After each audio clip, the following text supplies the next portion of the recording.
Thanks, and thanks for coming. Like Victor said, I am Jason Mischel. I'm his Deputy Commissioner and General Counsel of the Mayor's Office for People with Disabilities. Our panel today is called Reaching Art Patrons with Disabilities, which to me is pretty much the whole point of our sessions today. What we're trying to get across to cultural institutions is how they can open their doors to people with disabilities and not feel that it's going to be a heavy lift, that it's going to cost exorbitant amounts of money that might run your organization into the ground. We're talking about, in effect, providing reasonable accommodations. Before I get to reasonable accommodation, I just wanted to give you a quick stat as far as how many people with disabilities live in New York City.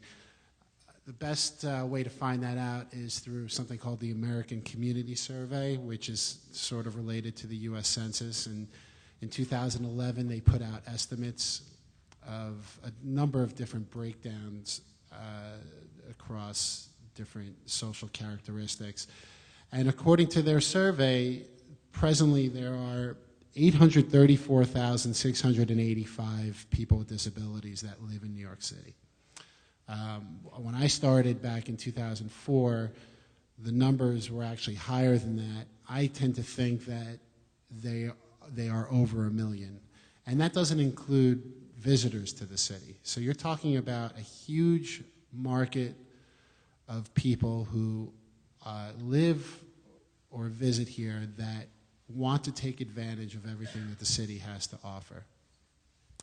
And having said that, not only is that an obvious incentive for cultural institutions to want to reach out to this community because of the sheer size of number, but another incentive is New York City itself. A couple weeks ago, I actually was in Rome and then I went to Amsterdam, and I was actually shocked at how inaccessible those cities were. I was always under the impression, you hear things about, for instance, London having a fully accessible taxi fleet and things like that, and there's other global accessibility initiatives you hear about, but I think some of the realities on the ground are the fact that you have cities that are older cities that are just not accessible. When I was in Rome, the only thing that I found that stood out to me that was fully accessible was the Colosseum. They have a lift for wheelchair users.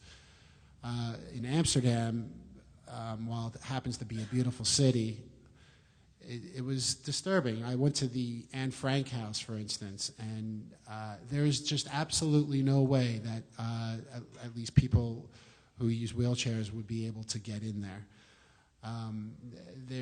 It seemed like that they did reach out to other disabilities such as deaf and hard of hearing and blind and low vision, but still, you want to cover everything. And my point being is that New York City is more accessible than you think. We do have older buildings, and it's certainly a job that's not done yet. But if you go to the Project Access New York website, what it does is they have cultural institutions that have signed up to promote the fact that they are accessible for people with disabilities in a wide array of disabilities.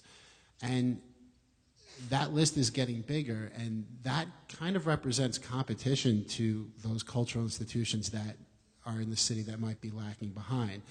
I think that cultural institutions have to realize that in addition to the large population of people with disabilities that live here and visit here, there are also there's the trend of accessibility from their fellow cultural institutions that are going to be taking those customers away from them if they don't start doing the right thing. So I'm trying to impart upon you that there's a lot of great benefits for reaching out to this population. Now to talk about a reasonable accommodation, I just wanted to read real quick. I know in the morning session we had a panel, the first panel was talking about a lot of the legalities behind providing access and referencing the Americans with Disabilities Act. I'm not going to go over that ground. I just want to read to you quickly what the New York City human rights law has to say about what a reasonable accommodation is. It's basically defined as an accommodation that can be made that shall not cause undue hardship in the conduct of the covered entity's business. It leaves a really wide field of ways in order to provide accommodations.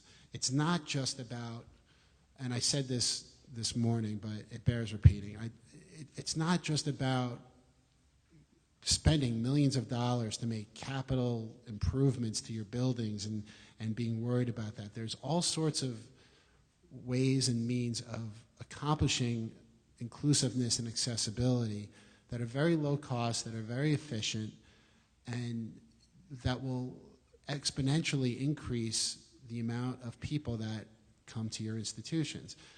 I can give you one example that isn't really culturally related. Voting is an example where the law is that all polling places have to be accessible. But they don't, but the Department of Justice has put out a checklist to municipalities to show them how they can make these polling places accessible.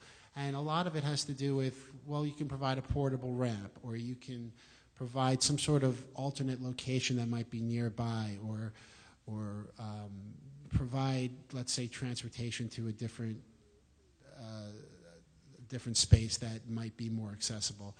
Or let's say having a drinking fountain that you take and you lower it so people can get to it. There's a laundry list of things that you can do. And my office, I'd like to describe it as a clearinghouse for reasonable accommodation solutions. So I would invite you, if you have further questions of solutions that you want to employ in your institution, do not hesitate to contact us. Victor mentioned the website before. It's nyc.gov/MOPD. You can also talk to me offline.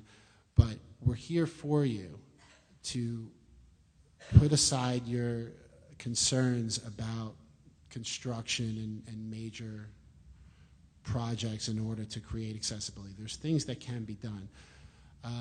The only other thing I want to say is that one of the things that I'm not going to say we have a problem with, but landmarks are kind of an issue, and I know that there's some crossover between landmarks and cultural institutions.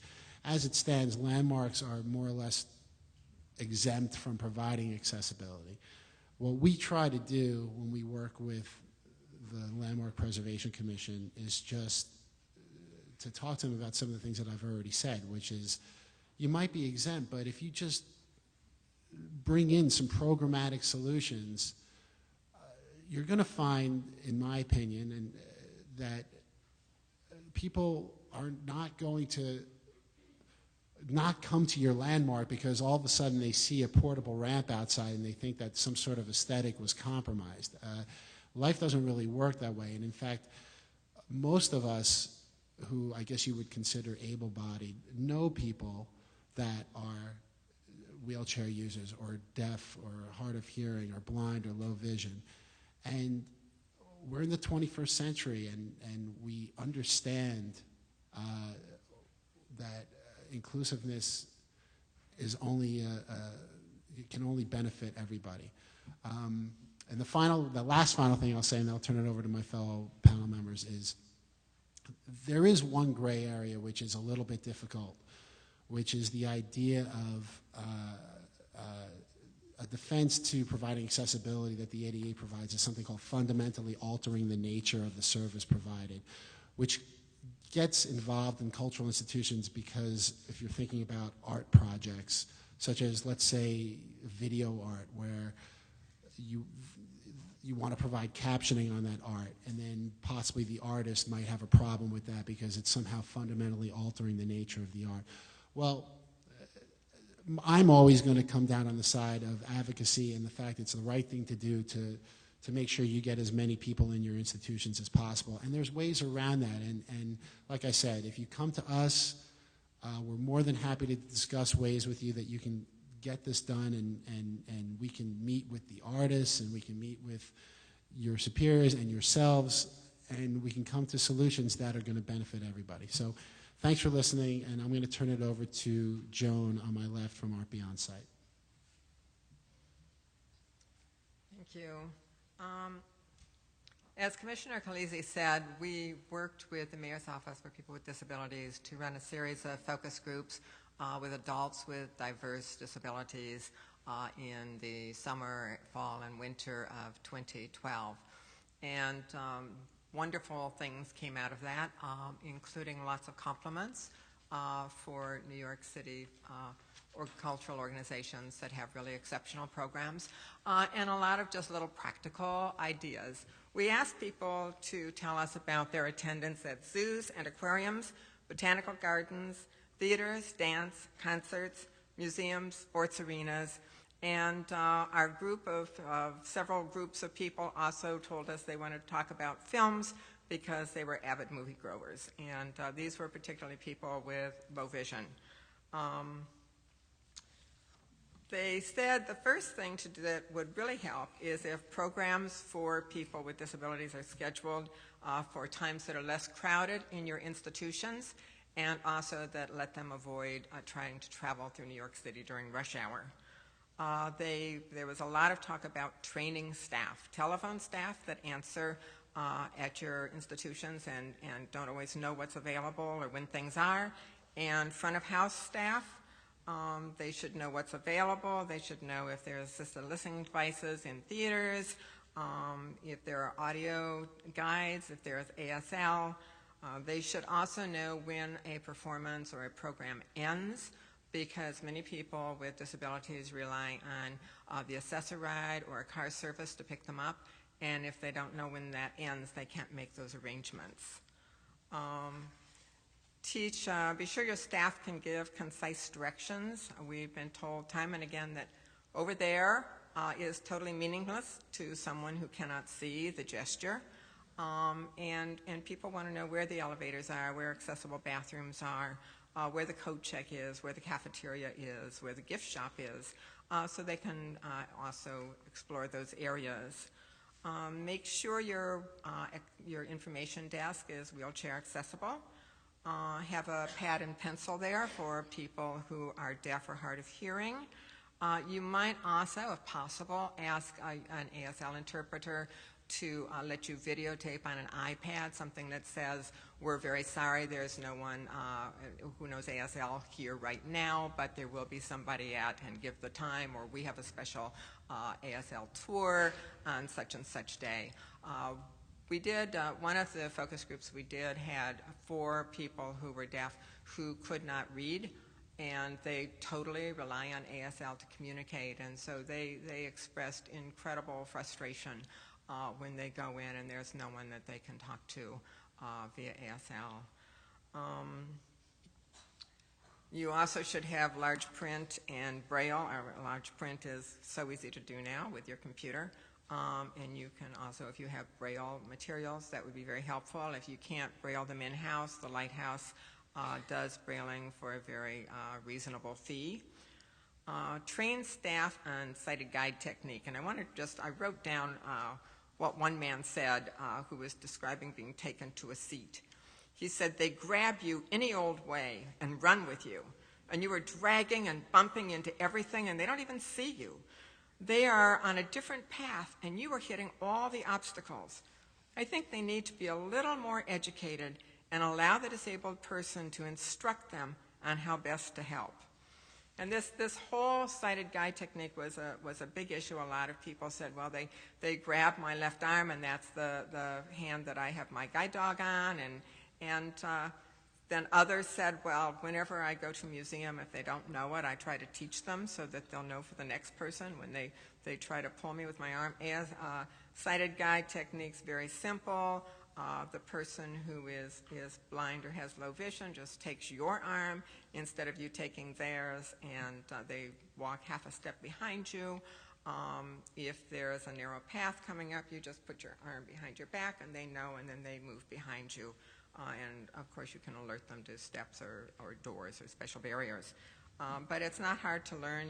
We have it on our website, www.artbeyonsight.org, and I'm sure it's on a number of other websites also.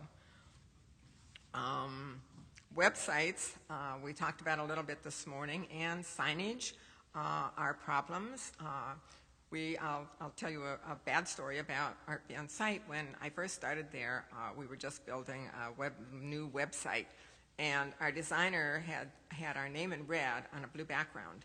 And it was up, and we have our website tested by students at Perkins School for the Blind, and so we knew that all the tags were there and the screen readers worked and everything worked. And then we got an intern who was visually impaired, and he said, "Why isn't your name on your website?" I go like, "What do you mean? Of course our name's on our website." He goes, no, it's not. And he said, "Look." And I said, "Well, Matt, it's there. It's in red. Don't you see it?" And he goes, "No, I can't. It's just all gray to me." Well, the colors were the same values, and he could not see our name. And too often, signage and labels, and particularly in museums where the curators want them to be very tasteful, are so subtle that it's very hard for anyone who has any kind of vision problems to read them. Their steps can be very difficult to see, and people at one of the discussion groups or one of the focus groups said, it's especially bad. It's one thing when there's a whole staircase and we can tell we're coming to a staircase, but when there are just a few steps when you're going from one space to another, particularly if they're light, we can't see them. And if someone could just put some tactile tape on them so that our cane can see them, maybe yellow tape so that people with low vision can also see them, it would really help. And it's horrible to go into a museum and have the first thing that happens is you fall down. We had people having difficulty finding accessible entrances and exits. They were usually told when they called to make an appointment where the accessible entrance was. But once they get into the museum itself, they sometimes get turned around and they can't find their way back. One man talked about the embarrassment he had when he went out. He finally found a ground floor door, and he went out and alarms went off and guards came, and it was a really bad moment for him. Aggressive elevator doors were mentioned. They suggested, and this probably costs a little bit, but they said if you could just have your elevator say door opening and door closing, and if you could have the timing for the doors adjusted just a little bit so they're longer. People with walkers, people who are blind, people with wheelchairs take a little longer to get on and off the elevator, and there's nothing worse than having your walker or cane stuck in closing doors. Movies. I told you people love to go to movies, and the people who were in our discussion group that identified themselves as blind said if they could have audio description of movies, it would really be meaningful to them and they would go more. And people with low vision said, "You know what we'd like, Joan? We'd like to have to be able to go to see the movie twice for one ticket. We really can't afford to buy 2 tickets for the theater, but the first time we watch a movie, we work so hard trying to understand and telling who's saying what, that we don't get any emotion from the film. And if we could just stay, maybe you could limit those tickets just to daytime on weekdays when the theaters are half empty anyway. But if we could stay and watch it a second time, then we could get the emotion of the piece." And I was so touched by that, because I thought how terrible to have to work so hard, and you finally come out of the film and you really, it wasn't uplifting or didn't mean much to you. Zoos and botanical gardens. The main big problem that people raised with them was getting lost. They were very worried about getting lost. One man worried about falling into ponds in botanical gardens, but the rest of the people said no. But one man told me it took him an hour to find an exit when he had finished exploring the garden. He was so turned around, and he was with a group of other people who were blind, and they wandered around for an hour. And so I said, well, how can you solve that? And he said, well, two ways. First, he said the Brooklyn Botanical Garden has something that these people refer to as blind gardens, and that this morning the botanical person from the Botanical Gardens in the Bronx called a sensory garden. And they're smaller gardens, and they have herbs and other aromatic plants that have good scents, and people can also handle and feel the plants. And they said, you know, we get great joy from those multisensory experiences, so that would be great. And the other thing is, why can't they just put some seating areas in these botanical gardens? And when they do, if they could just put a tactile map and a large print map that has that you are here and here's the closest exit. He said, then we'd know as we wandered around trying to find out how to get out, that if we found a seating area, we could find a map, and the map would tell us how to leave the gardens. Makes sense, and like so many things you can do for people with disabilities, I think all of us would appreciate seating areas in botanical gardens. Performance, we had a lot of praise in several focus groups for Carnegie Hall, which I'm told their ushers and their staff all understand sighted guide technique, that if a group goes and they have to leave early and they tell the usher comes and tells them when it's time. Ushers have also helped people out of the Carnegie Hall and to the Assessavan out front. That's just made a huge difference in the people's experience. We also had a lot of praise for Broadway theaters, which we were told were very accommodating with accessible seating. However, some of the people with vision loss asked if some of the seats up front could be discounted for certain performances for people who are low vision or blind, that if they can't afford the really expensive tickets, but if they sit further back, they don't get anything out of the show because they can't see anybody on stage. We also had complaints from one group about headsets for audio description, and I don't know what theater they were at, but it was a small group, and they had paid $8 for headsets so that they could have an audio described performance, and they never could hear anything over the headsets. My last comment is, people said those of you who have good programs need to learn how to publicize them better. We had a lot of people talking about things they'd done, and other people in the group said, oh wow, I wish I'd known about that, and that's what Tahra's going to talk about. And I have a PowerPoint, so I think it's happening. Yes.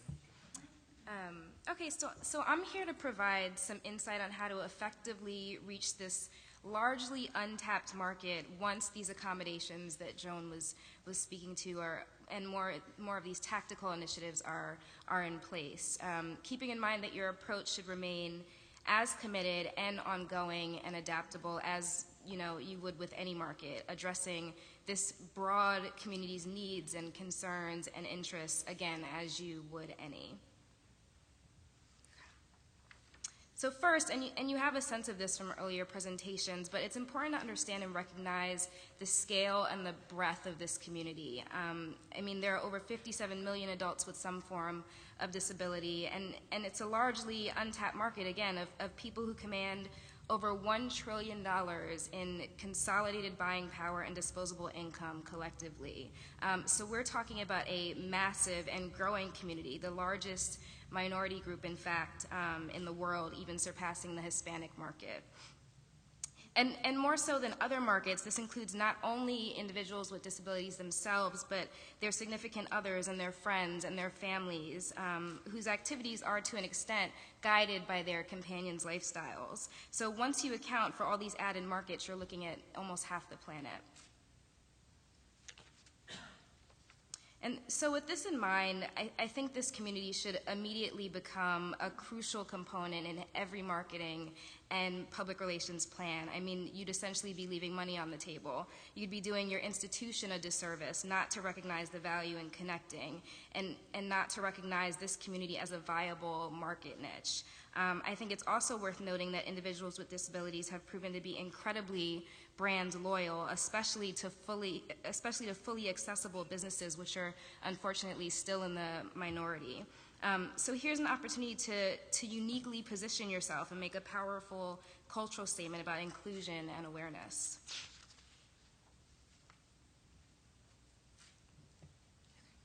And in generating materials, I think it's important to keep in mind, and Joan kind of touched on this a little, is that the internet is increasingly valuable, especially for people with disabilities, many of whom are not as mobile.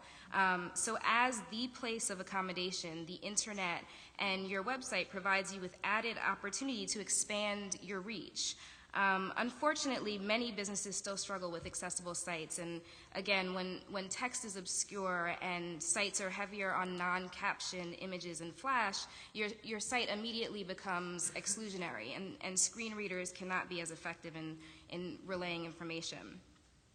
And also, as you know, especially when working with markets within a minority group, paying special attention to preferred language becomes increasingly important. So, you know, people with disabilities should never be identified or defined by their disability. And in that same vein, words like special needs should be avoided, as it suggests there's a burdensome need there, when instead it's really our delivery and our accommodations that need to change to be fully inclusive and fully accessible. And as with all PR and marketing campaigns, you must leverage the diversity of your consumer base and your potential consumer base. So images and materials should be a reflection of your markets, and in this case, the images should serve to empower and redefine disability to represent qualities like inclusion and strength. And going beyond what is legally required, I think, makes a really powerful statement about your institution's core values. And I think it just sends a signal that you really get it. I find value in entering awards campaigns, once you're in a position to do so, of course, for added recognition and added exposure, especially within the communities of people with disabilities. For example, the Access Awards, Helen Keller Achievement Awards, Ruth Green Advocacy Award, etc. And I think it can also be helpful to connect with a national or local disability organization to see what opportunities there are for partnerships to generate added exposure and to capitalize on their platform and their existing consumer base and their networks. Art Beyond Sight, for example, and the Mayor's Office for People with Disabilities. And then pitching items and listings to the media on these special opportunities and special tours and special days for people with disabilities is invaluable, I think, and should take just as much priority as, you know, the other events you're doing year-round, because these opportunities are really, they're extremely valuable for individuals with disabilities who can find solace in not having to worry about accessibility that day. And I'm also going to use this opportunity to note the importance of ensuring that your team reflects the diversity of your markets, not only because of the value of having these firsthand contributions, but, you know, while unemployment amongst individuals with disabilities is high, statistically their turnover rate is actually low and they have higher rates of retention. And while it's key to incorporate this community into campaigns, it's just as important to keep your finger on the pulse of the evolving needs and concerns of this global market as you would any. I wanted to just quickly share an anecdote from a book, No Pity, where author Joseph Shapiro dedicates a chapter to the demise of Everest and Jennings, the once leading wheelchair brand that was essentially overthrown by a new brand that entered the market. So quickie wheelchairs kind of came into play, and they were more nimble, and they used colors, and they were essentially just generally more in touch with the needs and the changing interests of this community, allowing for their ultimate hold on the market. And then lastly, I just wanted to end with a commercial that you may remember from the Super Bowl a few years ago, which generated an outpouring of support and meaningful dialogue, and even added revenue for Pepsi. And I think my AV guys have to press play on that. No, that's why I didn't do any.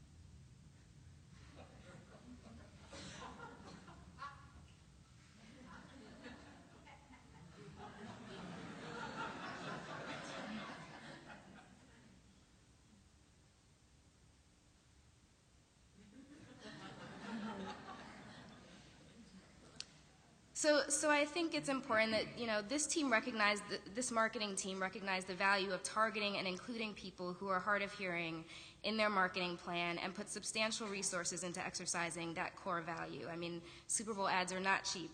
And I think they understood that you have to speak to everyone if you want to be heard. And in closing, I just think that what kind of began as sporadic pilot campaigns to target this demographic has now become or should become a vital part of every marketing NPR plan. And most of you already have a grasp on the tremendous opportunity with this underutilized market, and I just hope that this serves to reemphasize the value in dedicating real time and real resources into this outreach. And that's all I have.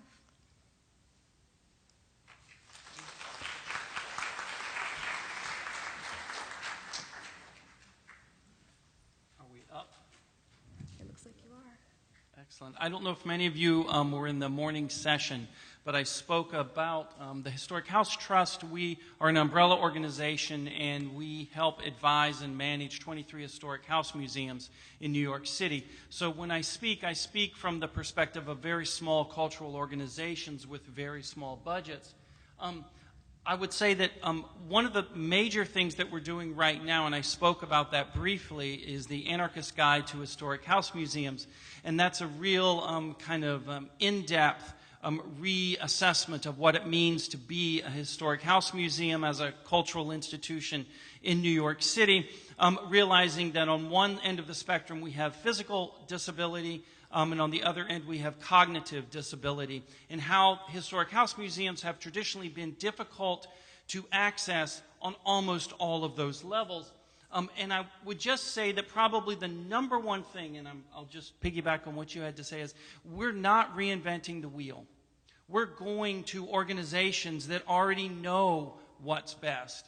How to target this market, what we should do, how we should make ourselves a better, more welcoming place.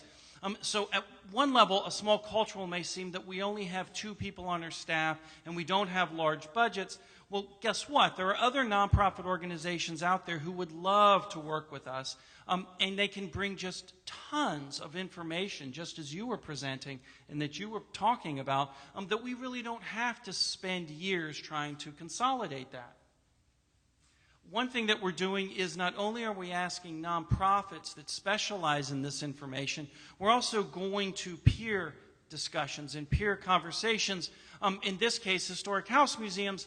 On LinkedIn, we have a rather large discussion group where we're talking about issues of disability and access and special notions of tactility and things that we can do to kind of systematically change what it means to visit a historic house museum. So not only are we asking nonprofits that specialize in those issues, but we're asking professionals who, by and large, are somewhat frustrated and wanting information.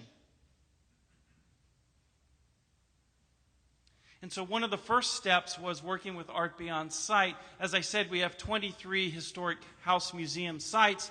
The first thing that we've done is we've partnered with Art Beyond Sight, New York Beyond Sight, in having verbal descriptions of all of our sites, and they're all online. And this really established a partnership. We also have a partnership with the New York Department of Education with Respect for All. And not only is this an anti-bullying campaign, this is also a campaign that heightens respect for all types of, in this case, students, and it includes disabilities. So all of our houses have special programming for that week that deal with not only anti-bullying, but anti-bullying with people against people with disabilities. So again, these are 2 examples of partnering with other organizations where we don't have to do the heavy lifting. We can bring to it what we have. And then a simple issue is our website. We've had quite a bit of discussion about websites. I happen to be dyslexic, and if you've noticed this morning and this afternoon, I don't really have notes to speak, and that's primarily because I'm visual, and this is my note-taking, so my note cards are the slides. And we're also looking into typology and font that may make our website not only in terms of contrast with colors, but also the font itself would be readable. One thing we're realizing, and I know personally, is a great deal of information just kind of gets jumbled together. And so those are just a few of the more simple things. As I said this morning, our house museums, their budgets could range anywhere from, $40,000 to $100,000. And so the staffs may be 2 people. So what we want to do is provide these issues of accessibility and marketability and access for all in ways that don't just totally absorb the budget, because I know for a fact that all of our house museums want to be as inclusive as possible. They're just afraid of what that may mean in terms of budget and in terms of manpower. Thank you.